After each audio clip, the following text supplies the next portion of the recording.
बिस्मिल्लाहिर्रहमानिर्रहीम। सलाम पाकिस्तान के साथ नाजरीन, मैं हूं आपका होस्ट अब्दुल कदीर। नाजरीन, हमारे साथ मौजूद हैं उस मोहम्मद उसामा अली साहब। एस्ट्रोलॉजर हैं, रिलीजियस स्कॉलर हैं और बिजनेस कंसल्टेंट हैं। उसामा साहब की पेशन गोइयों की बात करें तो एक के बाद एक सच, इमरान खान के हवाले से हो, जंगों के हवाले से हो या और भी कुछ हो। अब लेटेस्ट जो उनसा चल रहा है जी, वो इंडिया के हवाले से चल रहा है कि इंडिया में इलेक्शन के हवाले से। मगर आज कुछ तहरीक इंसाफ के हवाले से बात करेंगे और बात करेंगे कि जी यंग वुकला ने जो सा है 2 से 3 दिन में प्रेस कॉन्फ्रेंस करने का कहा है। पीटीआई के यंग वुकला अबू जर, सलमान नियाजी, इंतजार हुसैन और साहब और अली जाज भुट्टर साहब, और उन्होंने कहा है कि जी हामिद खान साहब पर अब इंहिसार नहीं किया जा सकता।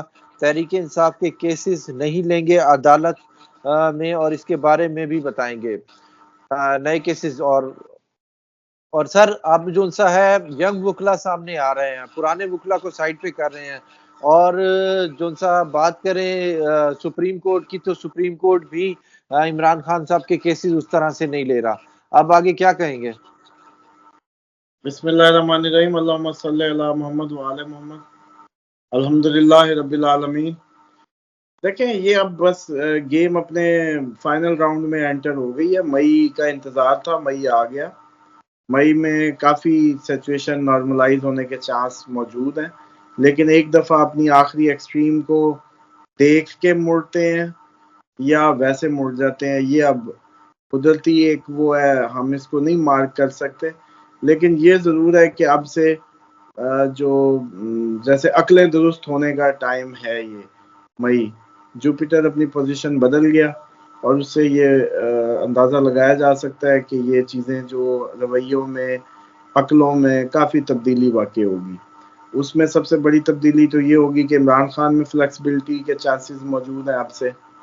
और दूसरा ये है कि दूसरे भी जो साइड है वो भी कोई हल सिर्फ इमरान खान वाली जो सिचुएशन है उसको भांप चुके हों, लगता ऐसे है। और एक दफ़ा लेकिन वो मछली पत्थर चाट के मोड़ती है, तो शायद ये वो दिन देखना चाहते हैं मज़ीद अभी। तो इसको जैसे कहते हैं कि मज़ीद ट्रिगर की तरफ ले जाया जा रहा है। हालांकि सिंपल सी बात है, किसी भी आम पाकिस्तानी शहरी का जितना राइट है अदालत में आने जाने का या उसके केसेस या मामला की ट्रीटमेंट का, कम से कम वही इमरान खान को होना चाहिए। ये बात इतनी बढ़े ही ना, इतनी ज़रूरत ही नहीं। अदालत छोड़े, अदालत ना छोड़े, अदलिया जाने। लेकिन यहाँ तो अदलिया ही खड़ी हो गई कि हम पे प्रेशर्स हैं, तो उससे तो बात मजीद एक्सपोज होगी। कम से कम अब जब अदलिया ने शोर मचा दिया, कम से कम भी अब भी छोड़ दो प्रेशर, कम से कम अब भी टल जाओ। लेकिन वो एक मुझे लगता है कि अब एक डर है जो कि वो डर ऐसा डर है जो महसूस हो रहा है रवैयों से कि अगर अब हमने छोड़ते हैं तो मरते हैं, नहीं छोड़ते तो मरते हैं, करें तो करें क्या। और ये अमूमन एक साइकोलॉजिकल बात की जाती है सांप के मुतालिक, कि सांप जो है वो अपने खौफ में डसता है। सांप कभी आपको इरादतन खुद से आके नहीं डसता। जब उसको ये लगे कि आप उसको मार देंगे या उसको ये महसूस होता है कि आप उसको मार देंगे, तब सांप डसता है। तो ये मुझे लगता है कि शायद इस वक्त जो है ना वो सांप वाली जो फीलिंग्स है वो इन पे तारी है, और ये उसी के तहत ही जो भी सूरत हाल है वो ट्रीट की जा रही है। जबकि ऐसा नहीं है, नेशंस इस तरीके से काम नहीं करती। एक इतनी बड़ी आबादी, इतनी बड़ी जैसे कहते हैं आबादी का मुल्क, इतने बेवकूफ़ाना तरीके से ट्रीट करना, ये कहीं की अक्लमंदी या दानिशमंदी नहीं है। ज़ाहिरी बात है, आप हो, मैं हूँ या कोई भी हो, तासुर कायम करना बहुत ज़रूरी होता है, इंसाफ का, जस्टिस का या डिसिप्लिन का या व्हाट्सएवर। लेकिन आप जितना मर्जी अच्छा काम कर रहे हो, अगर उसका तासुर कायम करने में नाकाम है तो आप असल में नाकाम है। क्योंकि पब्लिक को तो तासुर, जो पब्लिक में तासुर बनेगा वही आपका एंड रिजल्ट है, वही फ्रूट है उसका। तो ये बहुत बड़ी कीमत ले सकता है ये सारा रवैया, ऐसे चांसेस मौजूद हैं। और मई गवर्नमेंट के लिए बड़ा सख्त वाक़या हो सकता है, मौजूदा गवर्नमेंट के लिए। और जो वकला, जजेस और बड़े तबके बड़े फटने को हैं, उनको बस जैसे कहते हैं कोई एक हवा चाहिए। आखिरी सांसें ले रही है ये हुकूमत, ऐसे कह सकते हैं? हाँ, ये कह सकते हैं कि ये इसके लिए अगर इसने गिरना ही है तो फिर मई सबसे बेहतरीन टाइम है इसके गिरने का। और देखें, इसमें एक और चीज भी है, यंग वकला हो या कोई भी हो, जारी बात है कि अब ये मीडिया का दौर है, लोग पागल नहीं है, लोग महसूस कर रहे हैं रवैयों में तब्दीली, अदलिया के दौरे मेयार सब कुछ उनके सामने है। भाई इमरान खान का केस क्यों स्लो लिया जाएगा, जब वैसे तो आप रातों को खुल जाते हैं अचानक, और जब कुछ करना होता है तो रातों को, अच्छा उसके खिलाफ करना हो तो रातों को खुल जाओ और वो उसके हक में हो जाना हो तो वो फिर जो है लिंगर ऑन, और इसी तरीके से पेशी पे पेशी, और कोर्ट भी चल के अंदर चली जाए जेल के, कहीं मशीनें एयरपोर्ट पे जाएं, कहीं जेल के अंदर वो जज ही पहुंच जाए, बाहर भी नहीं निकल सकते। तो ये म्यार, ये सारा पाकिस्तान का नुकसान हो रहा है एज ए नेशन, एतमाद इदारों से ख़त्म हो रहा है, अवामी रवैये जो हैं वो शिद्दत इख्तियार कर लेंगे, और बहुत मुश्किल हो जाएगा इतनी बड़ी आबादी को फिर इनका एतमाद बहाल करना इंस्टीट्यूशंस पे और इदारों पे। और मैं समझता हूँ बड़ा अरसा लग जाएगा इस डैमेज को समेटते, क्योंकि ये कोई थोड़ा डैमेज नहीं है।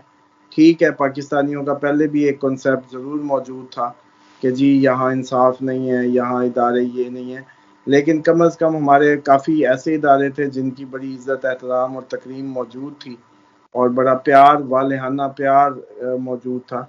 लेकिन इस टाइम की मैनेजमेंट और इस टाइप की ड्राइविंग ने मैं समझता हूँ बड़े बड़े इंस्टीट्यूशंस को जो है वो ताकि कौम की नज़रों में गिरा दिया है, वो बेशक गिरा पुलिस हो, अदलिया हो या फौज खुद हो। तो ये लोग अपनी इस बात को समझ नहीं रहे कि हमेशा शख्सियात छोटी होती हैं, इदारे, कौमें, इंस्टीट्यूशंस, पाकिस्तान बड़ा है, और ये शख्सियात को शेल्टर देना बंद करें, शख्सियत की बात करने पे, इदारे की बात पे ना आ जाया करें। मिसाल के तौर पे एक सेम टाइम पे कोई रिटायर्ड ऑफिसर है, वो जज है, वो फौजी है, वो पुलिस ऑफिसर है, उस पे बात की जाए तो उसको तो उस एप्रिसिएशन को भी इदारे पे ले जाया करें ना। इसी तरीके से अगर किसी गलत बात की जाए तो वो इदारे पे चली जाती है। तो ये बड़ा दोहरा मेयार है मैं समझता हूँ, और शख्सियात को तो इन्वॉल्व होना ही नहीं चाहिए, पहली बात। लेकिन क्योंकि ये मुल्क ऐसा है, तासुर ऐसा कायम होता है, शख्सियात और ड्राइविंग जो स्टीयरिंग जिसके हाथ में और वो महसूस होता है कि वही, तो इस तासुर को ख़त्म करने की ज़रूरत है, जितनी जल्दी होगा उतना ही पाकिस्तान के हक में बेहतर है। वरना सर। जो सूरत हाल अब डेवलप हो रही है वो बहुत ख़तरनाक है, इंतहाई हम इनसिक्योर हो जाएंगे, और फिर आप क्या करेंगे, मतलब टेक्निकली आपकी पुलिस इस तादाद में नहीं है जितनी आबादी की रेशो से भर्तियां नहीं हुई। आपके, मैं अगले दिन ऑब्जर्व कर रहा था कि पहले एजुकेटर्स की आती होती थी वो, अब भर्तियां टीचर्स की नहीं, यानी कि बच्चे नहीं बढ़े या आबादी नहीं बढ़ी, वो सीटें निकलती थी वो कहाँ गई। और काफ़ी चीज़ें ऐसी हैं कि मैं समझता हूँ कि हर किसी को अपनी अपनी ऐसी कुर्सियाँ आपने लेके क्या करनी है जिनके छीनने के फिक्र में ही आप हलकान हुए जा रहे हैं, और फिर आप काम क्या करेंगे, आप बस कुर्सी पकड़ने पे ही रहेंगे ना, हाथ तो फायरिंग होंगे ही नहीं, क्योंकि आपको तो कुर्सी पकड़ के बैठे हुए हैं। ये हाथ कुर्सी से हटेंगे तो कोई काम करेंगे। लेकिन मसला ये है कि पाकिस्तान में जो जो जहाँ जहाँ जिसका दाव लग रहा है वो लगा रहा है। अब जैसे कहीं मैं आया था अपने काफ़ी मतलब पंजाब के आखिरी ज़िले समझ लें रोहिंग्या खान में, तो इसमें हमने देखा कि यहाँ से इलेक्शन के हाल सुने पुराने, मतलब उससे, तो उन्होंने कहा कि जी जो गाड़ियां पकड़ के इलेक्शन ड्यूटी के लिए दी गई थी वो इलेक्शन ड्यूटी से एक दिन पहले ही वापस छोड़ दी गई, और पैसे खुद रख लिए गए। गाड़ी जब्त जरूर हुई लेकिन फिर वापस भेज दी गई, और प्रिजाइडिंग ऑफिसर जो है ना डब्बे मोटरसाइकिलों पर उठा के जाते फिर रहे थे जो उनको सर्विस देने के लिए थी। और वो जिन्होंने ये सारा ऑपरेशन किया माशाल्लाह उनका बड़ा पाकिस्तान में वो क्या कहते हैं रोब दबदबा है, और वो बड़े मुहिब वतन है। उनके मुकाबले में जितने भी लोग हैं वो सारे मिनट लगता गद्दार हो जाते हैं। तो ये कोई ज्यादा, जैसे कहते हैं ना कि वो इन्होंने पाकिस्तान का ज्यादा दूध पिया है, तो ये ज्यादा वो है, बाकी सारी कौम सौतेली है, जबकि इसका कोई ऑडिट नहीं होना। तो वो जी जो गाड़ियां एक रात पहले वापस चली गई इलेक्शन ड्यूटी से, वो क्या कहानी थी, क्यों, और वो पैसे किधर गए जो बजट आया होगा उनके उसके लिए। अच्छा, इसी तरीके से पता चला कि ये जी मरियम नवाज साहिबा ने गंदम के जो बैग्स दिए पापा की तस्वीर के साथ, वो पहले तो ठेकेदार ने ठेके में लिए, फिर ठेकेदार से डीसी के अपने कोटे, फिर एंटी करप्शन के कोटे, वो सारे करते कराते जो आटा गया ना उसके अंदर कोई ताकत वाकत नहीं थी, क्योंकि फिर फ्लोर मिल वाले जब कहानी गई है तो उसने भी उससे निचोड़ लिया और वो कौम को बैग तकसीम हो गए। ये कहानियां बंद नहीं हो रही, अभी तक नहीं हो रही। कोई मैकेनिज्म नहीं है जो इस पल्स को महसूस करे कि what people of Pakistan are thinking and facing. और हमारे पास अभी तक कोई ऐसा इदारा मौजूद नहीं है जो फ्री हो, पहली बार, क्योंकि सारे के सारे इस टाइम पॉलिटिकली हुकूमत को सीधा करने में और हुकूमत के मुखालफिन को जेर करने में बिजी हैं। इवन मुझे तो अब ये फिक्र है कि एक हमारी जैसे कहते हैं पाक फौज होती थी जो बॉर्डर के लिए और हर किस्म की आफत के टाइम पे अपनी कौम की खिदमत करती थी, बचाती थी। अब तो वो भी लगता है मोमेंटली पॉलिटिकल हो गई है। और कौन सा इदारा बचा है जी, पुलिस को भी इसी काम पे लगाया हुआ है, सबको इसी काम पे, एंटी करप्शन भी इसी काम पे।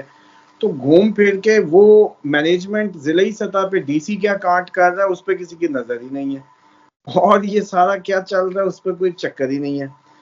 और ये क्या लगता है कितना अरसा चल सकता है, मिसमैनेज हो जाएगा, डिफॉल्ट के करीब पहुंचा हुआ है, कितने दिन और लगेंगे। तो फिर ये क्या समझते हैं, भाग जाएंगे, पाकिस्तान से बाहर भाग जाएंगे? इस बार ये अवाम नहीं भागने देगी। बस ये बात जो है ना, ये इनको समझ नहीं आ रही।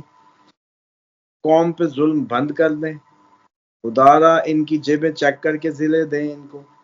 मिसाल के तौर पे ये क्यों नहीं हो सकता कि मैं एक जिले सीट संभाल रहा हूँ, किसी भी जिले को, किसी भी मिनिस्ट्री को, किसी भी महकमे को, मेरे पास आज जितने मेरे एसेट्स हैं, जितने मेरी इनकम है, जितने मेरे बेगम का जेवर है, बेगम के नाम जो है, सब ऑडिट कर दें, क्योंकि फिर तो बेगमों के नामों पर चढ़ना शुरू हो जाता है ना। मैं तो कहता हूँ सालियों को भी अंदर रखें ऑडिट में, और उधर से साले भी, उधर से जो बाकी तो आपकी इंस्टेंट करीबी नवाजे जाते हैं जो लोग। हाँ जी, उनके करीब करीब सर्कल का सारा ऑडिट होगा, फिर सीट मिलेगी, वरना पाकिस्तान अब इनके झटके बर्दाश्त नहीं कर सकता। सिंपल, उनकी जेबों की तलाशी लेके, उनकी प्रॉपर्टी से लेके, अकाउंट सारी स्टेटमेंट्स लेके, उसके बाद पोजीशन दी जाए, डीसी बनाया जाए, कमिश्नर लगाया जाए, इसी तरीके से आपके कोई मिनिस्ट्री दी जाए, फिर जब वो ओहदा वहां से छोड़े फिर तलाशी ली जाए। इसके बगैर पाकिस्तान अब आगे नहीं बढ़ सकता। और ये बेवकूफ जो है, जो मैं समझता हूँ कि अपनी चंद जैसे कहते हैं ना कि टकों की खातिर पूरे मुल्क को बर्बाद कर रहे हैं, इनको ये नहीं कोई बताने वाला कि भाई ये जो तुम प्लाट और बैरिया के और डीएचए के कोठियां और प्लाट बना रहे हो, जिलों को लूट के या मिनिस्ट्रीज को लूट के या कुछ भी करके, पाकिस्तान अगर चलता रहेगा तो वो कोठी की वैल्यू है, वो पैसा पैसा है। वरना सर गया, जब डिमांड ही खत्म होगी तो वो चूरा है, उसको किसी ने चाटना है। रोटी के लाले पड़ने वाले हैं आप, फिर भी करप्शन करप्शन करप्शन। ओ पागल हो गए हो भाई, ये इसको जिंदा तो रहने दो, मुल्क को, इसकी इकोनॉमी चलने तो अभी तो चलती गंदम का का नाम गाड़ी है अभी तो जी। गंदम का मसला पड़ा हुआ है, गंदम का मसला पड़ा हुआ है कि गंदम नहीं भी ले रहे, किसान मैं रो रहा वो है सर। बताता हूँ जी, वो बताता हूँ। गंदम के मामले में सर ये हुआ कि पिछले साल की मिसमैनेजमेंट के नतीजे में इनको बाहर से गंदम जो फ्लोर मिल्स थी उनको सस्ती मिल रही थी, रशियन साइड से या एक्स सोवियत स्टेट से, अफगानिस्तान के रास्ते, खुलेआम इजाजत दे दी गई। अच्छा, वो पहुंच के गंदम बड़ी सस्ती पड़ रही थी मार्केट की एग्जिस्टिंग गंदम से। पैसे बनाने वालों ने मार्जिन कमाए, क्योंकि पाकिस्तानी की उस वक्त गवर्नमेंट गंदम जो है वो 4,000 और उधर से 1,800 2,000 2,200 2,400 जितने में भी पड़ रही थी। जब दुगना उन्होंने कमाया, इतना स्टॉक कर लिया। अब वो जब इतना स्टॉक हो गया तो अब स्टॉक ऑलरेडी मौजूद था, अगली गंदुम आ गई। किसान बेचारे को महंगाई वही फेस करनी पड़ी, वही महंगी खाद, वही महंगी स्प्रे, वही सब कुछ हुआ। अब जब वो मार्केट में आया, टेक्निकली तो उसकी पिछले साल के मुताबिक ही डिमांड होनी चाहिए थी, ताकि उसको रेट उसके मुताबिक मिलता। अब ये ले नहीं पाते। फिर वो बोरी बारदाने में इतनी करप्शन है कि एक फ्री की बोरी जो देनी है वो 500-500 की ब्लैक हो रही है, इन्वेस्टर्स ने उठा ली। 500-500 600 का बारदाना जो दिया जाता है किसानों को कि इसको फिल करके दे दो, वो उठा लिया गया। अच्छा, वो 500-500 का बिका। अच्छा जी, जिसने 500-400 का कट्ठा उठा लिया उसने 600-700 का ही आगे देना है, 200 की फ्री बोरी भी लेना है। किसान तो रुल गया। अब इन्होंने ये किया कि फिर उस गंदुम की उसको मैं समझता हूँ कि अब वो डिमांड एंड सप्लाई मैकेनिज्म तो खराब हो गया, पिछली अभी पुरानी सड़ जाएगी पड़ी, उसको क्या करना है, उसी को चलाना है।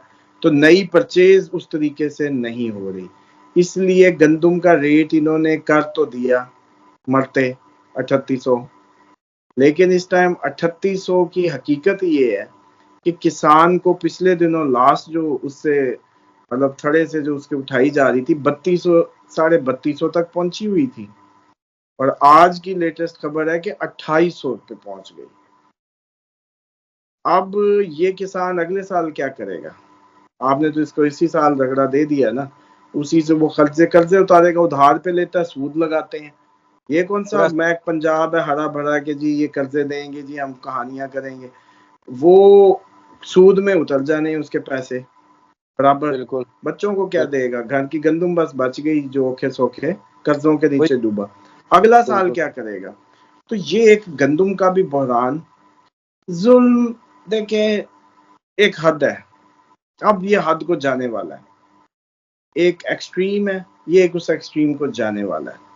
सर जनूबी पंजाब इमरान खान से बहुत खुश था जी, किसान ओवरऑल भी बड़ा खुश था। जनूबी पंजाब नहीं, कसूर वाले भी बड़े खुश थे, ये खुडियां वाले भी खुश थे। इसके साथ जितने मजे, जहाँ लाहौर के गिरदोनवा में जो हमारे कोई किसान थे, मक्की का रेट नहीं गिरा, इंपोर्ट पे पाबंदी थी, तो सैलेज के लिए और आपके फीड मिल्स ने मक्की का रेट अच्छा देती रही।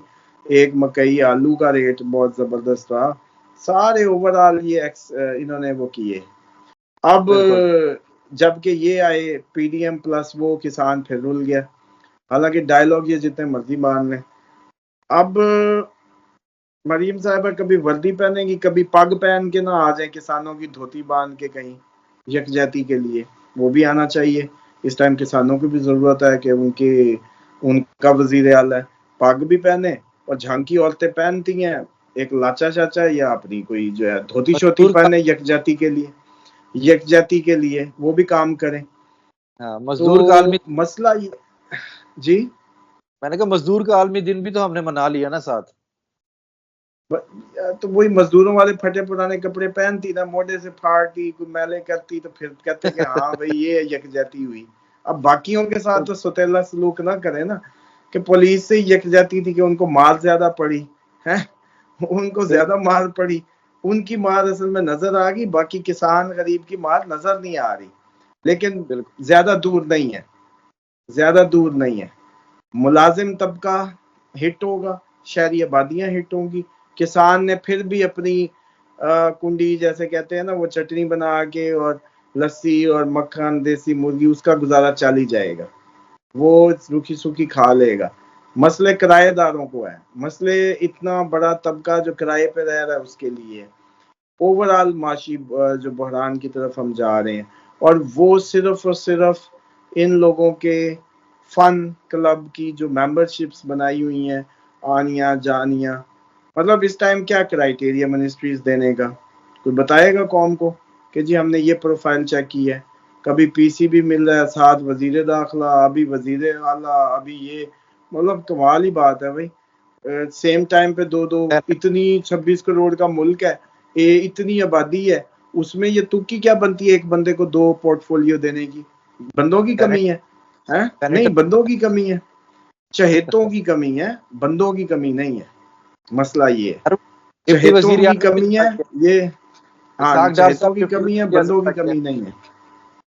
इसाक डार साहब को डिप्टी वजीर आजम भी तो लगा दिया गया। अच्छा, हाँ जी। वो नवाज शरीफ साहब को भी कुछ लगा देते, बेचारे इतने चाव से आए थे, हैं? बस उनको सर वो कोई पीसी भी दे देते, लगा चलो क्रिकेट ये भी खेलते रहे हैं ना नवाज शरीफ साहब, इमरान खान के साथ बॉलिंग कराते रहे हैं, तो इनको बिल्कुल। पीसी भी दे देते, बेचारे वेले फिर रहे हैं आजकल तंदूरों पे जो है, ड्रामे लगाए हुए हैं इन लोगों ने कौम के साथ।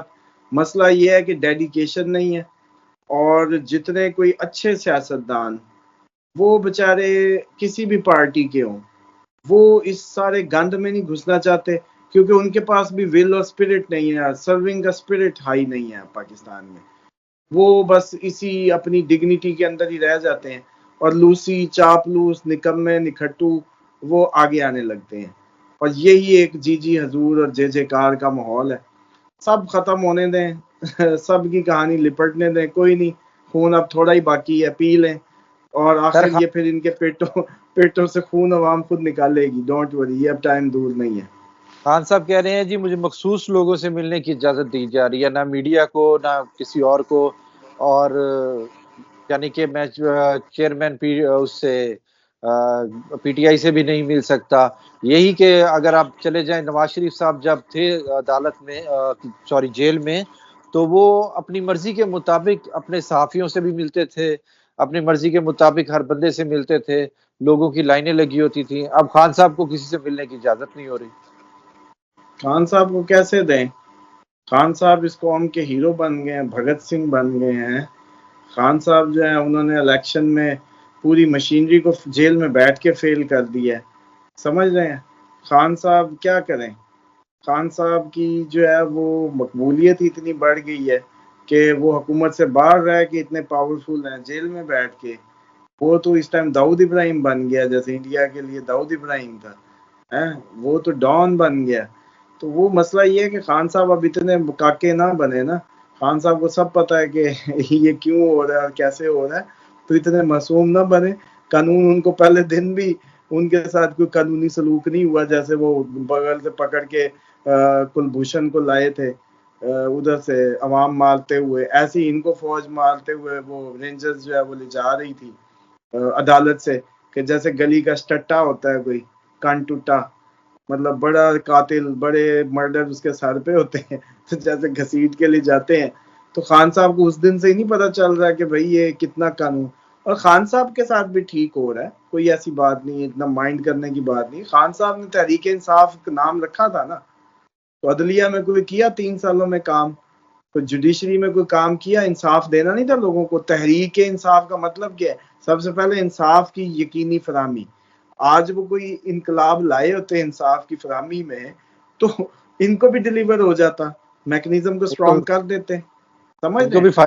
और बिल्कुल। सिफारशियों को, मैं कहता हूँ कि डेडिकेटेड लोग जो है ना किसी भी इदारे में मौजूद हैं, पुलिस में, फौज में, अदलिया में, आपके एंटी करप्शन में, आपके एग्रीकल्चर में, हर तरफ काम के लोग, पाकिस्तानी धरती इतनी भी बाँच नहीं है, लेकिन उन लोगों को आगे नहीं आने दिया जाता। वो कहते हैं हम क्यों आए, उनको कोई खुदा का हुक्म सुनाने वाला नहीं है कि भाई तुमने मरना भी है, तुमसे जिहाद का पूछा जाना, जिहाद दिखाओ, समझ रहे हैं? वो जिहाद नहीं दिखा रहे, वो कह रहे हैं बस हम करप्शन नहीं करते, हम खुदे लाइन लगे रहे। हालांकि हर महकमे की शान, हर महकमे में उसके स्टार्स, ऐसे चमकते हुए सितारे मौजूद हैं। पाकिस्तान इतना बांझ नहीं है, आर्मी से लेके अदलिया से लेके पुलिस के अंदर और आपकी हर महकमे के अंदर, कुछ को मैं जाती तौर पे भी जानता हूँ, मुझे पता है। तो वो लोगों को महकमे पकड़ाए जाएं, कसम खाई जाए कि कोई महकमा किसी महकमे के काम में इंटरफेरेंस नहीं करेगा, सिवाय उसके मखसूस मिनिस्टर के जो कैबिनेट से किसी उसकी बहस करके कोई प्रोजेक्ट या मंसूबा लाएगा बस। और उसकी एक 6 माह की, एक जैसे कहते हैं हर 6 माह की, 3 माह की, अब तो टाइम ही नहीं है, 3-3 माह के गोल सेटिंग होनी चाहिए, जितना पाकिस्तान पूरा फंस गया। 3-3 माह बाद ऑडिट होने चाहिए हर चीज के, 3-3 माह बाद गोल सेटिंग होनी चाहिए, और ताकि किधर जा रहे हैं किधर नहीं जा रहे। यहाँ तो 5 साल बाद रोते धोते उस पिछली पे इल्जाम लगा के निकल जाते हैं। पूरा हिसाब किताब होना चाहिए। बहुत शुक्रिया सर, बहुत शुक्रिया। सलाम पाकिस्तान।